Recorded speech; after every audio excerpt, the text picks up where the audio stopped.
Welcome back to the World's Dawn Developer Let's Play. Hello. Ready to get going? Dive in. We got a lot of things to do. We do, yeah. Today's kind of an exciting day. The next couple days are kind of exciting days. Yeah, We've got the Misty Music Festival coming up. Finally starting to get into like the town events, like the things Yeah. you've been working on. They're gonna sort of culminate a little bit for this first season at least. Yeah, I would definitely say like end of spring, maybe early summer, things really start picking up. Yeah, we'll kind of get a little more into perhaps the main quest of the game at some point soon here. Mm-hmm. So 4 o'clock today, or anytime after 4, we can head to the gallery where they're doing some dance practice. For Yeah, that's right. You tomorrow. got to practice up. Yep, we learned all about the legend of the princess and the shepherd. We don't want to disappoint all the townsfolk. So like there's no like stats in this game. Like you play RPG games. You got your like strength, agility, dexterity, intelligence. There's no like core stats in this. So like, what represents your dancing ability? Because you, David, have a lot of charisma, but like, what about Prophet? What do you think? What skill is he gonna need to pull off this dancing? It'd be interesting if you like had to level up certain stats, otherwise you were just like a little more clumsy. Yeah, I think that's a charisma kind of thing. Yeah, I would say so. Yeah. It's the footwork, sort of the dexterity, but the charisma is you got to sell it. It's like, yeah, definitely performing in front of a whole group of people takes a little bit of luck too. Maybe we should throw a coin in the fountain. Yeah, no kidding. We always forget. Well, I will say, in any game that has like a luck stat, that to me is always like, is this worth investing in? Because like honestly, what does luck actually do for you? It feels a little bit like the developer cheat code of like you don't ever really have to reveal what that luck stat actually means to the player. It's like, just trust me. Yeah, you want it. It's doing probably something. Yeah, definitely. All right, collect a few more things. Gave a fish to our good cat friend. Yeah, I was gonna say, how many fish have you fed this little kitty so far? I've lost track, to be honest. Probably we're getting, I don't know, maybe around 10. I know we had a string of rainy days. That's true. At the beginning, it's not around for rainy days. But Makes sense. Makes sense. Got some bait. Good. Gotta restock a little bit. Yeah. Oh, one thing we're definitely gonna do is run and buy some doggy chow. Yeah, we're down to one doggy chow, and the general store's closed tomorrow, so we definitely have to do that. I'm glad I remembered. It's it's a good thing to remember. It is, feed yeah. your pets, Wouldn't want Bo to go without. Oh, I feel so guilty. We did that like the third day or whatever it was. I remember that. Yep. He survived. He survived. He was thriving now. He was maybe a little mad at us at the time, but. I remember when Petal and I used to spend time together at the Mongo. That I want to see like the young Barley. Like he was probably like a hustler when he was young. I can see like he's got that like chip on his shoulder, but like because he's that wise old man now. But when he was younger, he was probably like roguish and like he had that little see that chip in his shoulder. Yeah, definitely. That's definitely him. Maybe I'll someday release a prequel to World's Dawn, going back like 50 years and seeing Barley in his prime. One thing we haven't done yet is make any kind of donation to the town hall. This is always kind of a good thing to do. The people of Sugar Blossom need some help once in a while, and we are not exactly low on coins right now, so... that's the difficult part, because you always have something, like, you want to use your money for. True. And it's like cows and, like, chicken, the big ticket items. Yes. Like, you save up days for that. We are still pretty early in the game, so... Yeah, maybe just 100 for now we'll give them, and they'll put it to a good cause. I trust them. Prophet is known for his philanthropy, so, of course. Generous donation of 100 coins. Yes. Do with that what you will. Do with that what you will. I want to see a detailed breakdown of what you're going to use these donated funds for. Before I can donate any money, I'm going to need to see an itemized list. I was actually that reminds me. I was actually going to way early in development. That was one of the initial plans for the game, was to see more kind of physical representations of the town getting better or like paving the roads kind of thing, or you know, like something if you donated a ton of money to your real life, you know, community, seeing improvements like that. Yeah. Okay. So there are still a few ways that the town kind of gets, you know, you bring the life back to the town as you go, but yeah, those kind of direct improvements are not something that made it into the final game. Fair.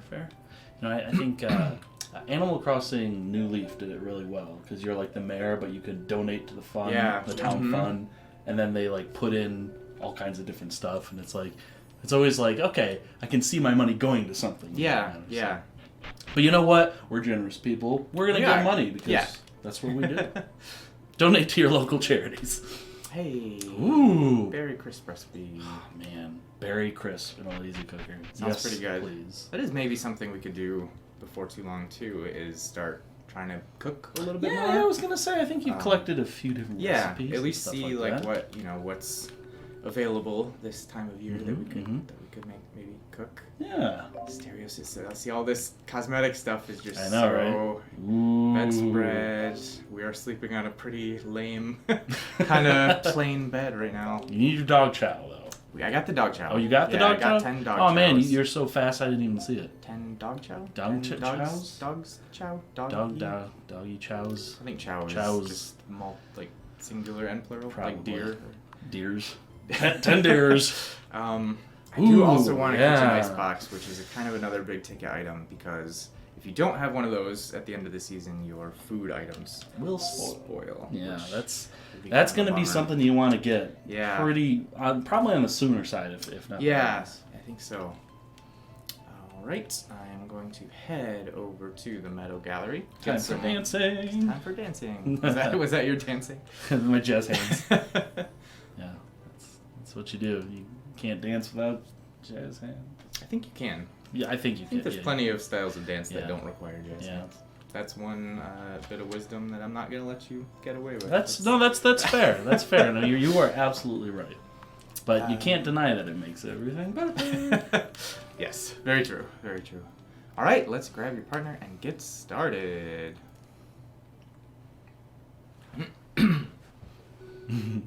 And Cole's playing. Yeah.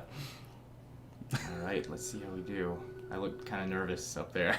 Step forward, back, right, left, how to jump. Okay. I think we know how to do that. We know how to do that. Okay. Tricky part is in the timing. It's like real dancing. Yeah. Mini game. Yeah. Oh, the step zone. The step zone. The step zone. I love that. Yeah, the different color text. Like, this is important. The step zone. Remember. I am totally ready to give it a shot. Wait, comma, no, dot. I think they just explained things probably. again. You don't really get a choice. You can't not dance at this point. We're in too deep. You're in the step zone.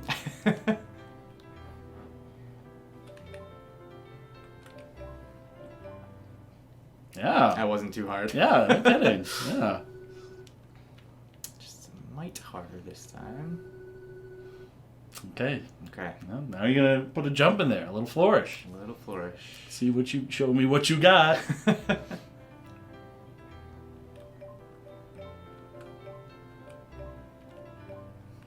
Okay.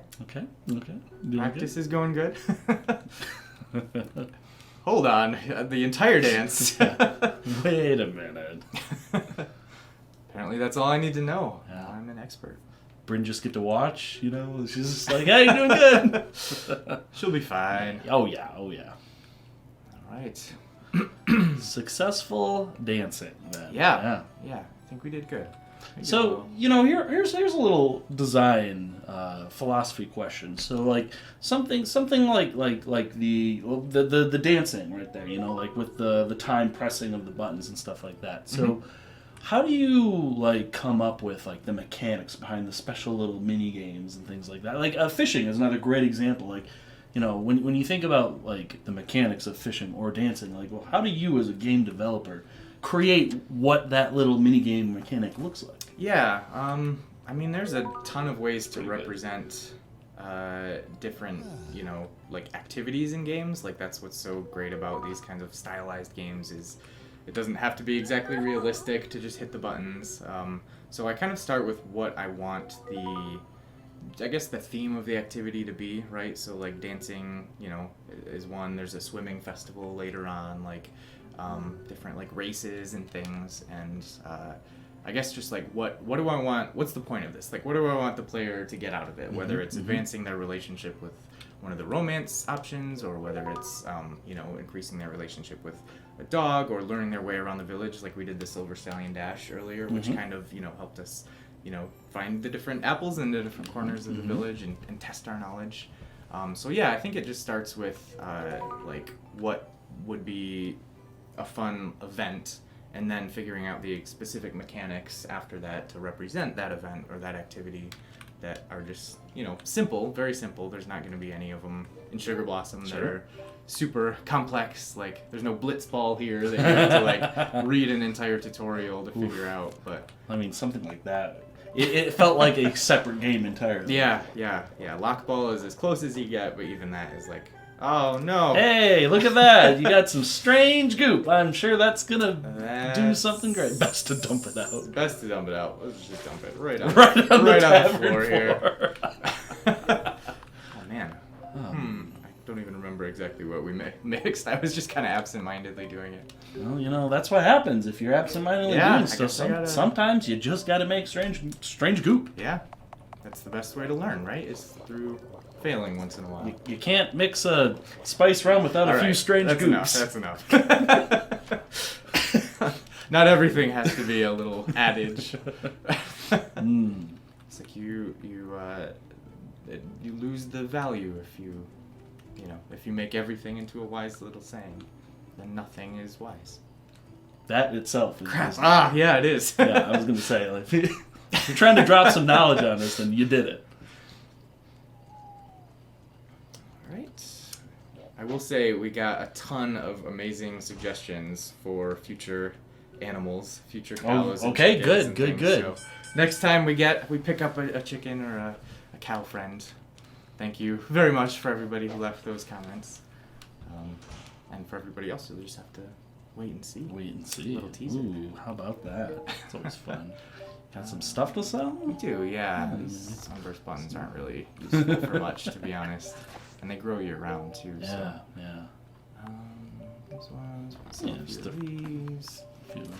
Just a few. Yeah.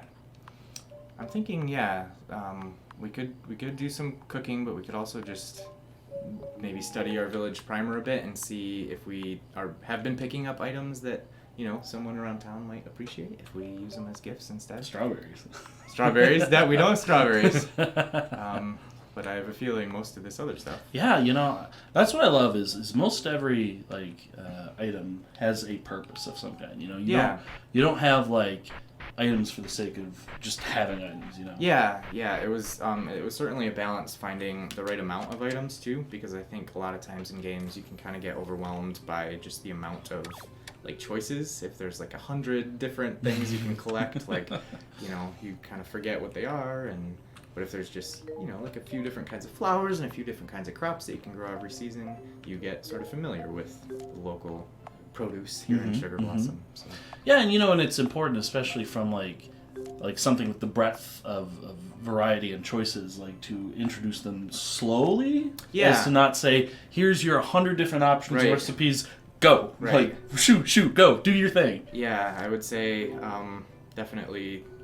the beginning of the game, you have enough to learn without being like thrown into all these like 100 recipes to learn or items to understand what they are. For sure, yeah. A lot of them are, I think, fairly intuitive as well. I would say so. Pick up a mushroom. Like, okay, I've got a mushroom. I know what a mushroom is. Like, yeah. So I got a rather longer question. Yeah. And okay. If you think you can, do your daily thing and answer at the same time, I want to lay it on you. So, YouTube comment from Sarah Rowdon. This is a multi-step question, so I'm gonna ask it in pieces. Okay. I was wondering if you are familiar with the Natsume Marvelous split that happened fairly recently, and if so, what were your thoughts on Natsume owning the title Harvest Moon despite not having the people who made the original Harvest Moon games from a dev point of view. So let's start with that. Yeah, I did kind of realize that we hadn't talked too much about like Harvest Moon on this Let's Play series, aside from just saying, you know, the basics of like, well, World's Dawn was inspired by this game, but I think we're assuming that people are familiar, which probably isn't necessarily the case. Yeah, that's fair. That's fair. Yeah, this very long-running series, Harvest Moon. Recently, the company that published it here in the West, so it's obviously a Japanese developed franchise. So Natsume was the company that published all of the titles from the very beginning here in the West, but they recently lost the rights to, or I'm sorry, Marvelous, who develops the game, decided to publish them here under a different company. Mm-hmm. I think it's like a company, a subsidiary. I don't know all of the, I will admit I don't know like all of the nitty-gritty details, but essentially the company Marvelous that creates the games lost the rights to use the name Harvest Moon here in the West. Mm-hmm. So the Story of Seasons games are essentially what the Harvest Moon series has turned into. Story of Seasons was actually the original name of the series in Japan. Mm-hmm. So when they first localized it, it became Harvest Moon here, and now it's back to Story of Seasons. Very confusing. But Natsume decided to kind of try to cash in a little bit on the name Harvest Moon and developed their own Harvest Moon games, which I haven't actually played them, but by all accounts they're not great. Sort of cash grabs in a way. Like I don't want to. Again, I haven't played them, so I don't want to like disparage them too badly. But the like true Harvest Moon for all the true Harvest Moon fans is definitely now the Story of Seasons games. And yeah, it's just kind of. I guess like I don't have a particularly super fascinating perspective on that as a dev or whatever, but it kind of shows you how like strange that relationship can be sometimes between developers and publishers, and how like the layman, like the casual Harvest Moon fan, might have no idea that Story of Seasons is even like a thing that exists, you know? Yeah. So, and Natsume is kind of banking on that. They're kind of just like hoping you'll continue to buy Harvest Moon games because you've always bought Harvest Moon games, even though in everything but name, they're completely different than they used to be. So, yeah, it's a little weird. Okay. I will say I kind of, part of me wishes there was a little bit, part of me had hoped for better from the Harvest Moon series. You know, in 2019, it would be great to see that series like flourishing and alive in a way that it hasn't really been for a while in the last few years. So,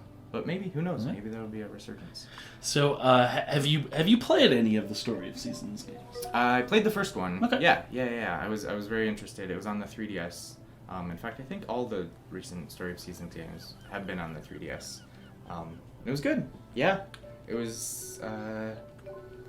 I kind of am more of a like home console player myself, especially because a lot of times I'll play Harvest Moon games with my wife, and it's hard to do that when you're looking at a little screen. So, yeah, definitely not like my favorite of the series, but yeah, Story of Seasons was good. So, have you played any Harvest Moon games since the split? No, I haven't. You haven't? Okay. Yeah. There's a few, including one on PC that people were initially really excited about. It's like Harvest Moon on the PC, but again, I've not heard great things about. Those more recent titles. So, what is then your favorite Harvest Moon game? I have a very deep fondness for Back to Nature. My first Harvest Moon game was Harvest Moon 64. Yeah. Back to Nature kind of like recycled a lot of the like characters and things and like made them, I don't know, it just added so much more. Yeah, that's probably my favorite. I do really love the ones that were later on the Wii, Tree of Tranquility and Animal Parade. Like there's something just so charming about those. Those games are like so, the graphics are just like so pretty and colorful and warm and yeah. So I would say those are certainly my favorites. I've gone back and played. I've at least like dipped my toes into most of the Harvest Moon games at this point, and I still like those the best, I think. Okay. Last part of the question. Have you played Stardew Valley? I have. Yeah, I'm actually getting more into it now. I've played it. I've kind of like dipped in here and there over the couple years.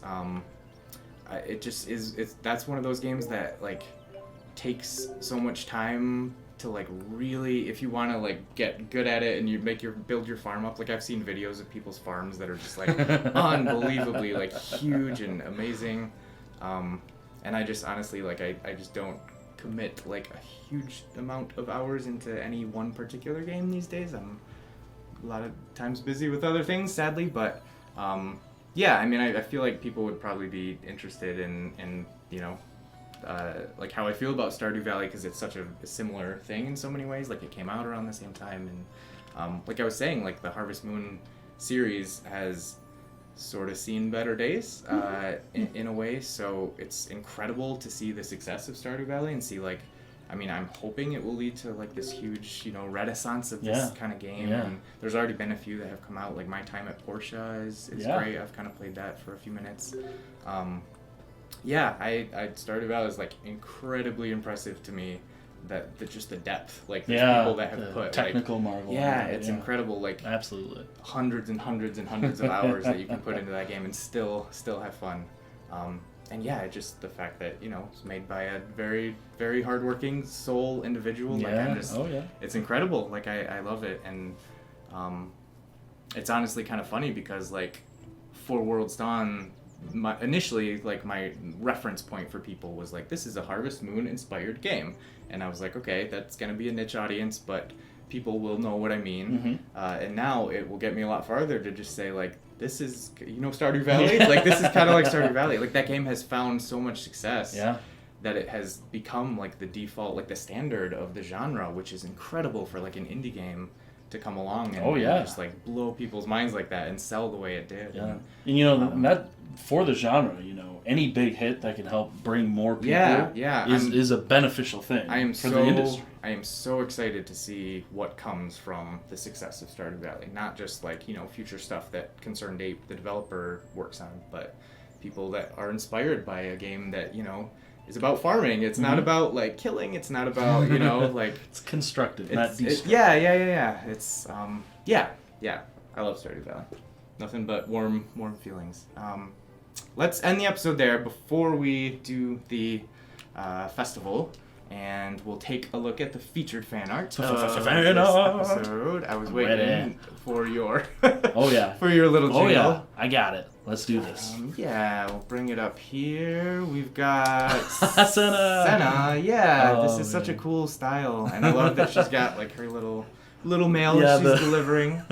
I love it. Yeah, so this is from Brina on Tumblr. It's actually, I think, the second piece we've featured by her, but this one is so impressive to me. Just very charming and adorable. I know, I love it. Yeah. The eyes again. Like, I feel like I'm always so impressed by eyes, but I just love the colors too, are just like so bold, I guess. Like her hair is like such a vibrant purple. Kind of captures like Senna's like personality too. Definitely. I love it when without like words or explanation, it's just it's there. Yeah. That's what I love. Can you imagine just like strolling down the street on a sunny day? Got and, the like, letter, Yeah, you're just like waving to Senna, like, hey, Senna.